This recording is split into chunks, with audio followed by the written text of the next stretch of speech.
Hello everyone. In this video, we'll talk about complement pathway. Now I know complement pathway, it's pretty difficult, it's confusing, it involves a lot of proteins and a lot of phenomena together. But at this end of this video, you would be having a nice concept about complement pathway. I'll remove all the unnecessary details from these lecture and only focus on the important topic that would help to boost your concept. So stay tuned till the end of this video. It would be helpful for you. So चलिए guys शुरू करते हैं. So what is complement pathway or what is complement? So these complement proteins, they actually help in complement proteins helps to prevent or helps the body to fight back infection. So obviously these complement proteins are actually set of proteins and they are synthesized in the liver. Now they are secreted from the liver in an inactive form such that they cannot harm the body. Right. तो liver से secretion के बाद वो कहाँ जाता है वही हम लोगों को देखना है. So obviously what we understand from this is they are secreted from the liver, and after getting secreted from the liver they are going to the several portions of the body with the help of the bloodstream, right? So here is your liver. Just to ignore the position of the liver, but anyway, from the liver they are secreted and through the bloodstream they kind of circulate all around the body. So they are actually secreted from the liver to the bloodstream, and through the bloodstream they circulate all around the body, but in an inactive format. So that's important, right? And they are a component of our plasma. So the question is how the complement system or the complement pathway proteins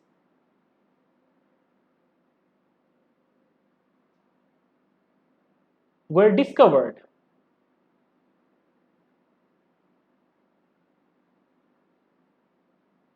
Now that's an interesting story, but before that we should understand what does these proteins do.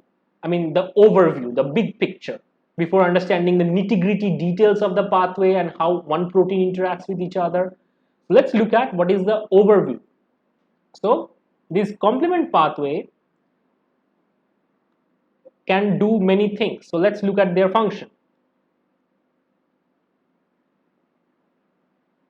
Complement pathway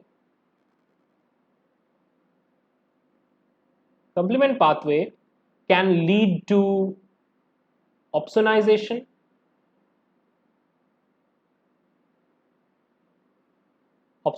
of the pathogen. Means, let's say this is a pathogen, let's say this is a bacteria for simplicity. Now this bacteria can be coated by the complement proteins. So all over you would find complement proteins on the surface of the bacteria and it would be fully decorated. Now as these complement proteins are decorating the bacterial surface, these complement proteins decorate the bacterial surface, and as a result this bacteria is unable to infect a host cell. Now when these bacteria infects a host cell, necessarily they have to bind to a receptor present on the host cell. Now if they don't bind to the receptor on the host cell, how would these pathogen would enter the cell? Now sort of these complement pathway proteins sequesters the bacteria and prevent the interaction between the receptor present on the cells and the bacterial surface antigens. So this interaction is prevented. That results in failure of infection. That's the first strategy, opsonization.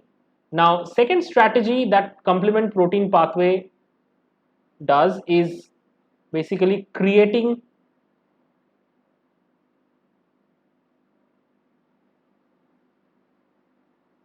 membrane attack complex.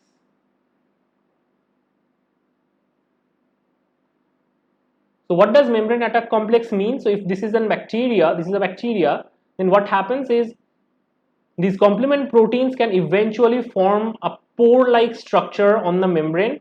As a result, from this pore there would be leakage. There would be leakage of fluid, and when the fluid is kind of leaking, there would be osmolarity change. There would be osmolarity shift, which would ultimately lead to lysis of these pathogens. Ultimately, these cells would be lysed because there would be a pressure disbalance, right? So this is strategy number 2 that happens or that occurs with the complement protein. Then the third one is basically complement system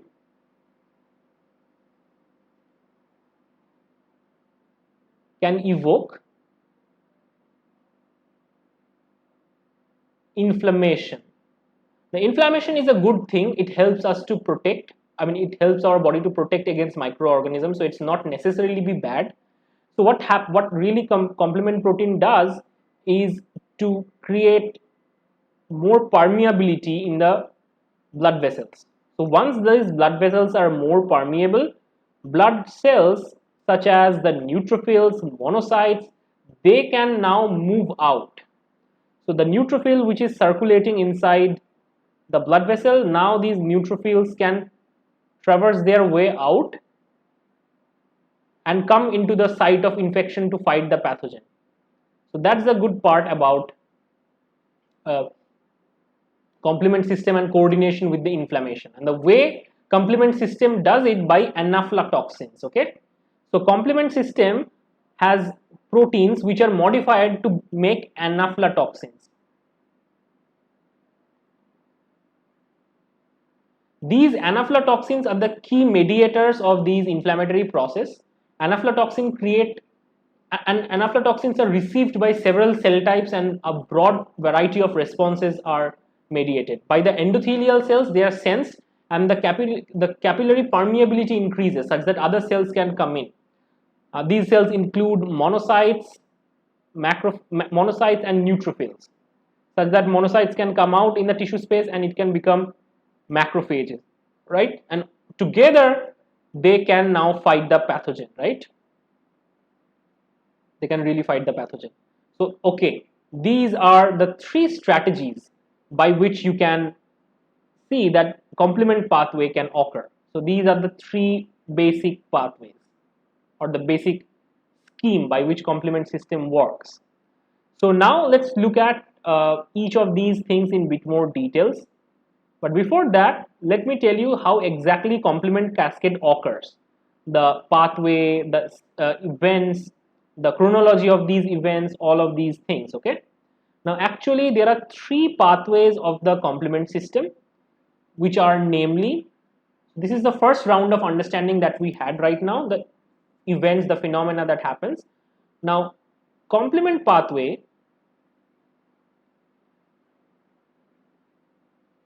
can be subcategorized into 3 different pathways, okay? One pathway is the classical pathway.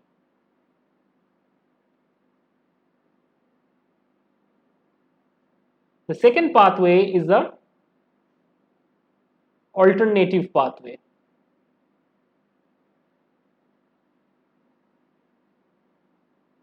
And the third pathway is basically the MBL pathway or lectin mediated pathway.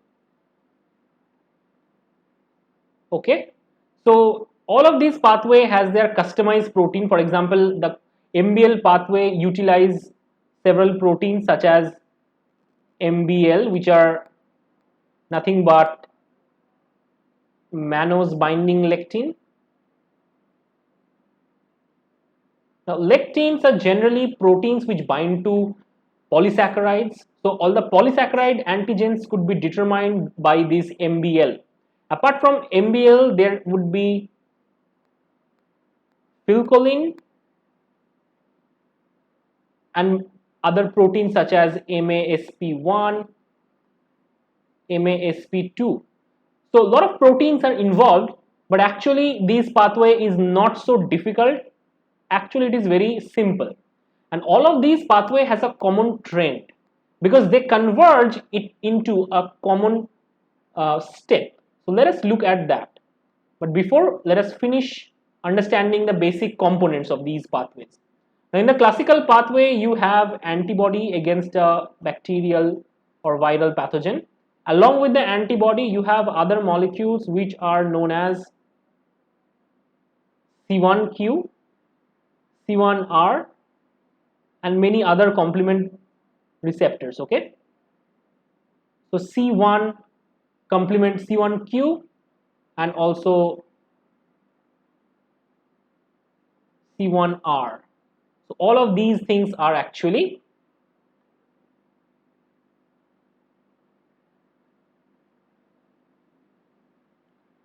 the complement proteins that are involved in the initiation of classical pathway.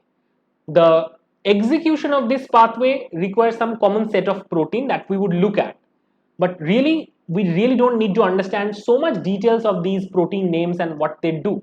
But let's try to look at the big picture. In the alternative pathway, there would be proteins like factor B, factor D, etc.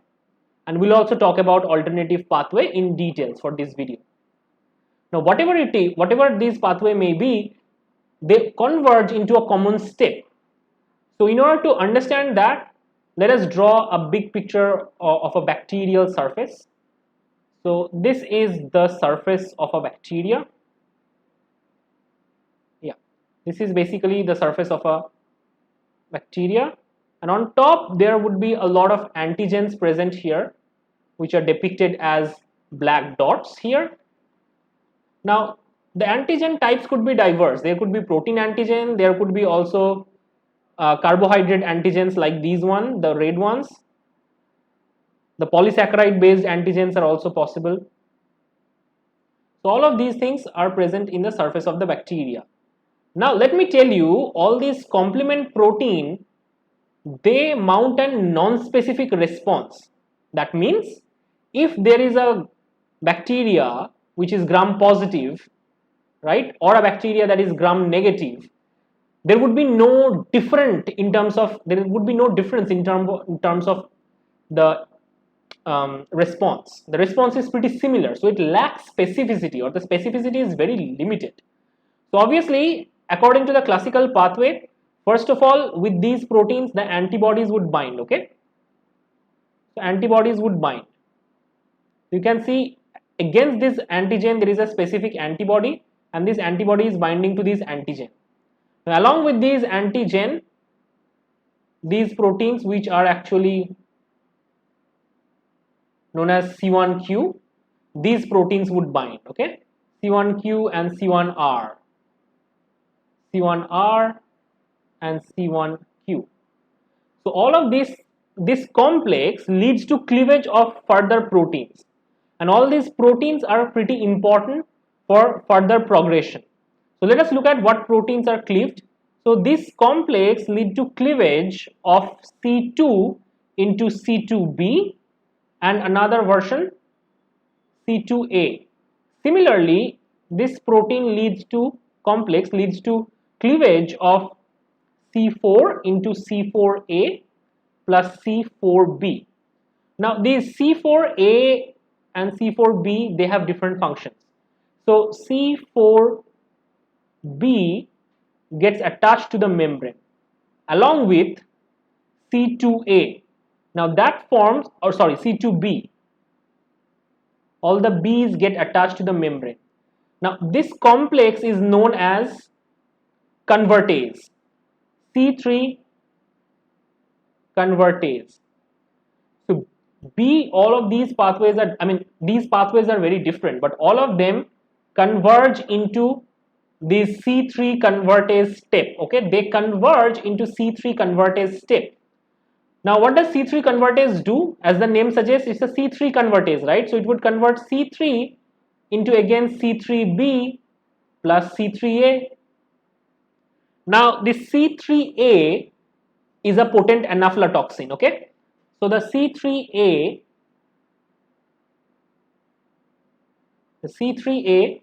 is a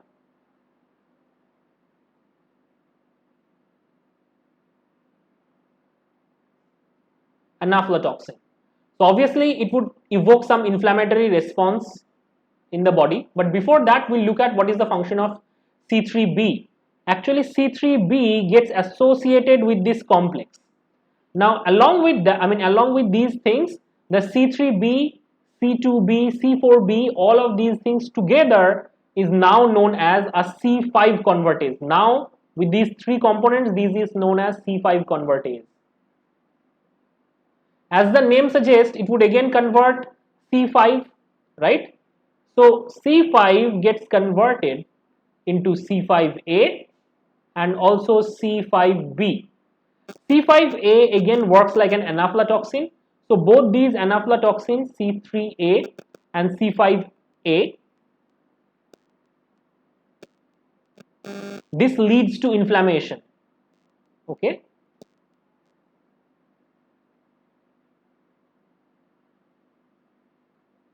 Now they have diverse function. I'll tell you what the function of anaphylotoxin is.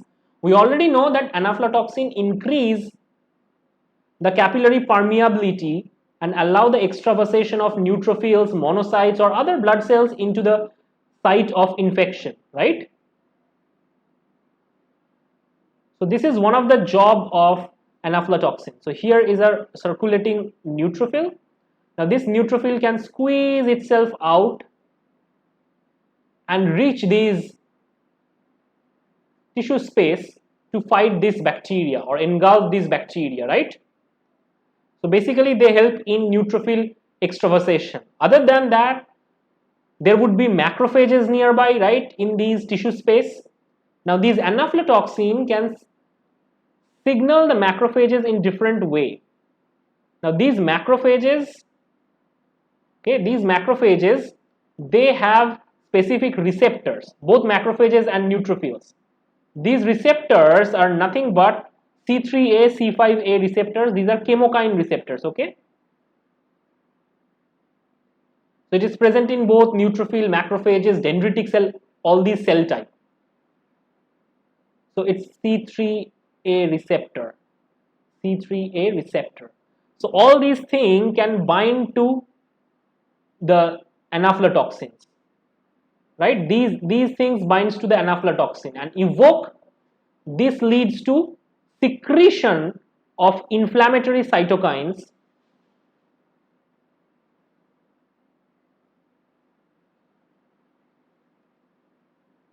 such as IL-1, IL-6, TNF alpha, etc. So now we understood that how some portions or some components of the complement system known as anaphylotoxin coordinates the inflammatory response and kind of try to save our body from the pathogen. Now how it directly attack with the pathogen? So let us look at that part. So here we are back again on the bacterial membrane.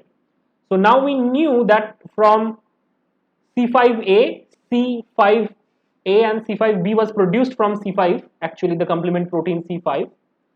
Now what is going to happen? This C5B is actually recruited on the membrane, okay? C5B.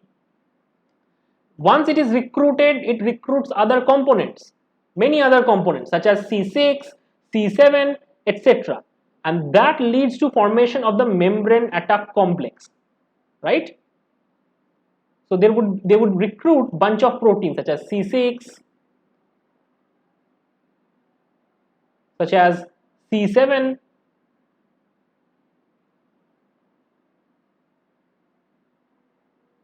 C8. Ultimately what would be formed is a membrane attack complex. Now this membrane attack complex would kind of form a hole and allow fluid to be passing out, and this would lead to osmotic disbalance. ultimate fate of it is to lyse the bacteria, right? Lysis of the bacteria. Very true. So now we understand how these complement proteins kind of coordinate with each other and lead to destruction of these proteins. Now let me tell you that all of these complement proteins, such as one of them is C3b. C3b is actually part of the convertase complex, but C3b also has thioester bonds which allow them to stick to these membranes of bacteria. Now there are certain receptors in the macrophages which are against these complement proteins, known as complement receptor, CR1. So now a macrophage would come, because these macrophages has these kind of receptors. They would interact with the bacteria and try to engulf the bacteria with receptor mediated endocytosis process. So this macrophage here, it's not necessary that it would be macrophage, but it could be dendritic cell, it could be other cells as well. So all these things leads to uptake of the pathogen via receptor mediated endocytosis.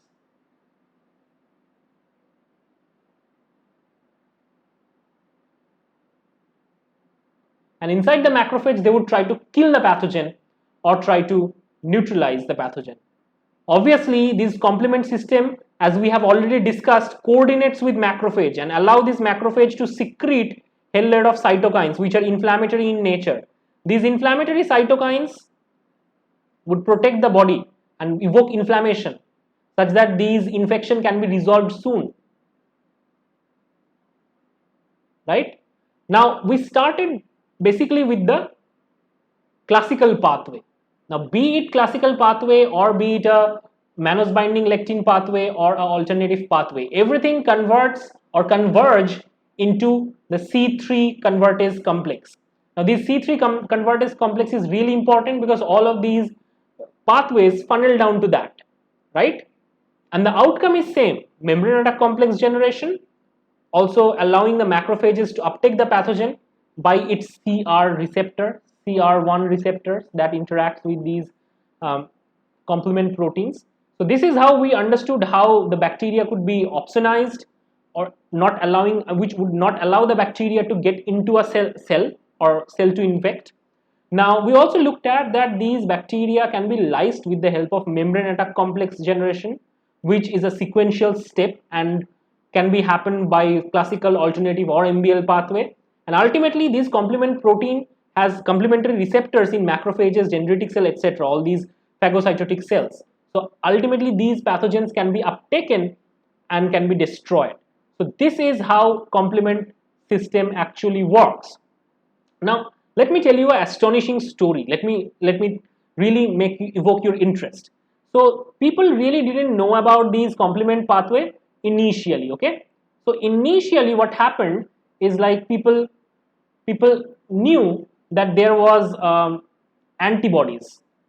So the initial thought process that scientists had, that the agent providing immunity is actually antibody.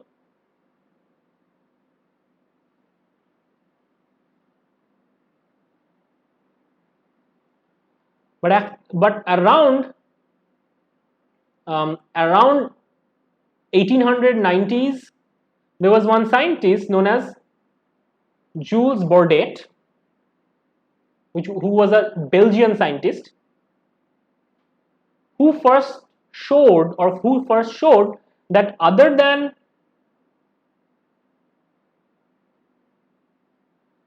antibodies, there could be factors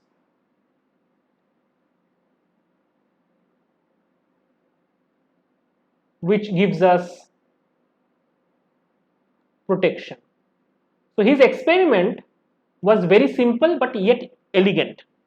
So what he did, he looked at patient samples who are infected with Vibrio cholerae. Okay,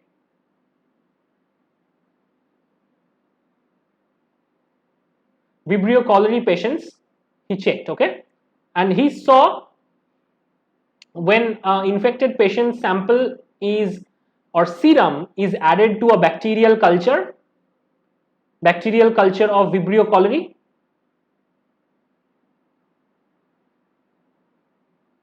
then what happens when the serum sample is added onto the culture? There is actually prevention of growth.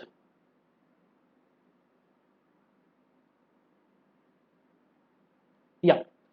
Now what he did, he heat inactivated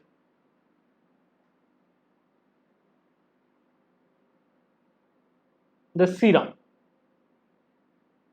Now if this protein which is protecting us was an antibody, then obviously it would also be degraded, right? Just to understand the nature of these proteins. Now when he used the heat inactivated serum, he found no protection.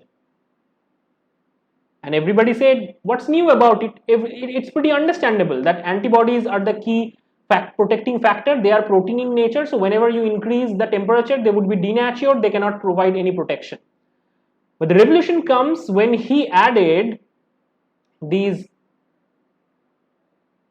heat inactivated serum plus serum from uninfected person. So obviously in an uninfected person there should not be any kind of antibodies, right? So if we still get an immunity, like still get an prevention of the growth of the microorganism, that means other than antibodies there could be some factors, and he put this cocktail combination. What he found, that there is again a strong prevention of growth. Now it's impossible for these serum from the uninfected person would have antibodies against these bacteria. Why? Because that particular person was never infected by these bacteria. How antibody would come? So already other than antibody, some generic molecule which is also a protein in nature can give immunity, right? So that is the observation from this particular experiment. So this experiment paved the path for discovery of the complement system. Very interesting story. Now after this, Paul Ehrlich figured out that these components which are soluble in the blood, they can work like immune molecules, and he coined the term complement proteins. Now complement proteins or complement cascade is actually a innate immune response.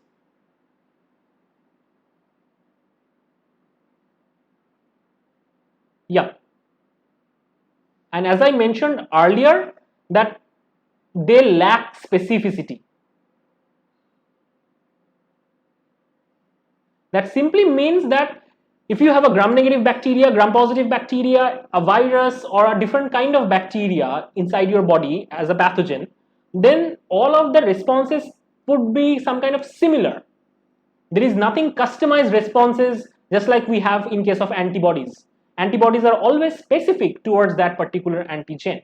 So here the specificity is broad, limited. So that's the biggest feature about complement cascade. Now the current research shows striking phenomena. Earlier, people used to think that complement cascade is basically an innate immune system phenomena. But now it is known and well established that they can also augment adaptive immune system. How is so? So let us look at that part.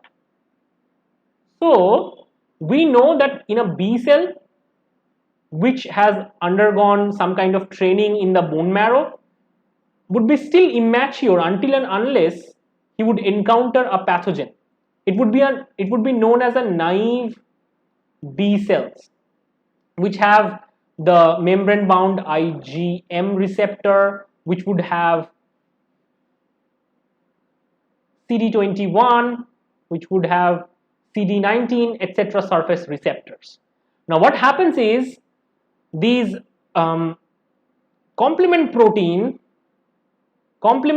some of these complement proteins can create a cross-link. Complement proteins can cross-link B cell receptor. Thus, it leads to stronger activation.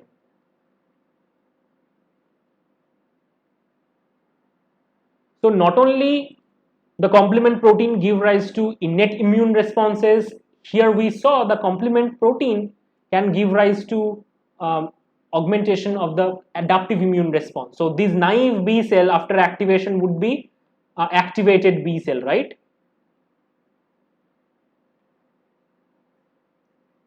So if we summarize in this video, we looked at the nature of complement proteins, the types of complement proteins and how they work at a molecular level. We also looked at how complement protein cascade happens on the bacterial membrane. We only looked at the major components, the C3, C5 convertase, and also we looked at the membrane attack complex. We also looked at, other than forming pores in the membrane of the bacteria, it can be also engulfed by macrophages. Also, it can secrete potent anaphylotoxins, which can indeed attract many other immune cells such as neutrophil, macrophages to the site of infection, and thereby trying to resolve the infection altogether. Now, they are thought as innate immune system receptors or innate immune system responses, but now it has been also seen that they help to activate B cells, and thereby they are modulator of adaptive immune response, and that is the current overview. So I hope you enjoyed this video. If you like this video, give it a quick thumbs up. Don't forget to like, share and subscribe. Thank you.